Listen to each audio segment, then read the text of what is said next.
আমি বিশেষ করে আমি বলি আমাদের শ্রীভূমি জেলায় আগামী কিছু দিনের মধ্যে এখানের মধ্যে ইলেকশন শুরু হবে। আপনারা সবাই সহযোগিতা করবেন।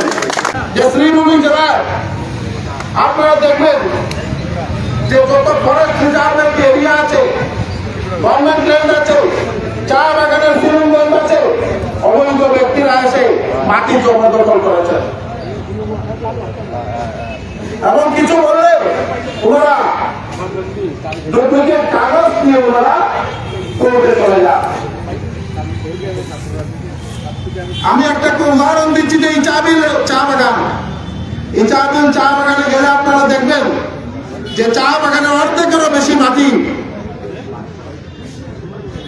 কারা দখল করেছে, কোন ব্যক্তিরা দখল করেছে, ওগুলো গেলে দেখতে পাবেন। আপনারা দুয়ালিয়া, পাতারিয়া, বাদশাহী রিজার্ভ ওইসব এলাকায় গিয়ে দেখুন কারা বনাঞ্চল দখল করেছে।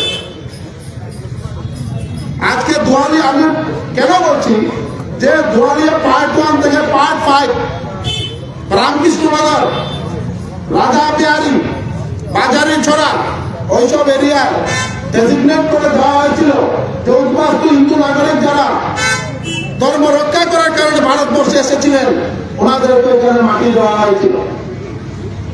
আজকে ওনারা এখানে থাকার মতন এই ব্যবস্থা নেই। ওইখানেও অবৈধ এইসব মাটি দখলকারীরা এখানে মাটি দখল করছে। তাই আমাদের সবার জেগে উঠতে হবে, নাহলে আমরা একটা দিন আমাদের বাংলাদেশের মতো ব্যবস্থা হবে। তাই সবাই জেগে উঠুন। আর মাননীয় মুখ্যমন্ত্রী যে পদক্ষেপ হাতে নিয়েছেন, সবাই মাননীয় মুখ্যমন্ত্রীর সঙ্গে আমরা একজোট হয়ে আমরা মুখ্যমন্ত্রীর জন্য এবং মুখ্যমন্ত্রীর কাজে আমরা সবাই সমর্থন জানাবো। কারণ মুখ্যমন্ত্রী 100 বছর ধরে আসামের মানুষের সুরক্ষার চিন্তা করছে। আসামের প্রত্যেকটা জাতি, জনগোষ্ঠী, প্রত্যেক ব্যক্তি যাতে সুরক্ষিত থাকে তার জন্য মাননীয় মুখ্যমন্ত্রী মহাশয় প্রয়াস করছে।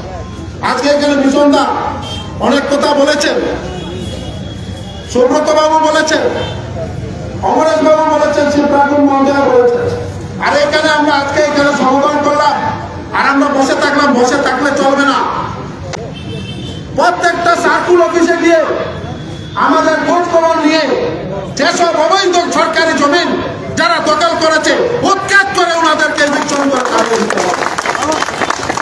কিছু কিছু ব্যক্তিরা আমরা দেখেছি সেটেলমেন্ট এরিয়াতে সরকারের জমিন ওনাদের নামে করা হয়েছে। এইসবের উপর ইনভেস্টিগেশন করে ওইসব ব্যক্তিদেরকে ধরে জেলে পাঠিয়ে দেওয়া হবে। তার জন্য আমাদের কাজ করতে হবে। সার্কুল অফিসারের কাগজ পর্যন্ত ডুপ্লিকেট টেম্পারিং করা হয়েছে। মুখ্যমন্ত্রীর এই প্রয়াস আরো তীব্রতর হোক এবং এইটা শুধু আসামের যে গোয়ালপাড়া হয়েছে, ধুবড়িতে হয়েছে, এইভাবে প্রত্যেক এলাকায় যাতে ইভিকশন আরো তীব্রতর হয়। বরাক উপত্যকায় বিশেষ করে আমি বলি আমাদের শ্রীভূমি জেলায় আগামী কিছু দিনের মধ্যে এখানের মধ্যে ইভিকশন শুরু হবে। আপনারা সবাই সহযোগিতা করবেন, এই আশা এবং সহযোগিতা কামনা করে আমার বক্তব্য শেষ করলাম। জয় হিন্দ, হেমন্ত বিশ্ব শর্মা জিন্দাবাদ।